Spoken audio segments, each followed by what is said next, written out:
Pomidor bitkisinin inkişafı üçün azot vacib elementdir. Lakin normadan artıq verildikdə fayda əvəzinə ciddi zərər yaradır. Azot artıq olanda nə baş verir? Bitki həddindən artıq yarpaq və zoğ verir.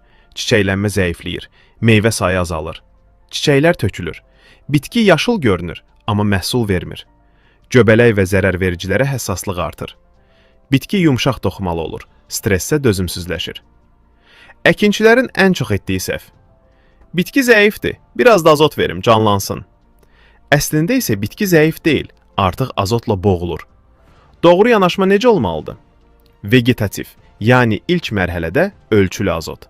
Yəni nə az, nə çox. Çiçəklənmədən sonra azotu azalt, kaliumu artır. EC-ni mütəmadi ölç. Yarpaq analizinə əsaslan. Unutma, pomidorun məqsədi yarpaq çıxarmaq yox, meyvə verməkdir. Azot çoxdursa, bitki işləyir, amma məhsul yox.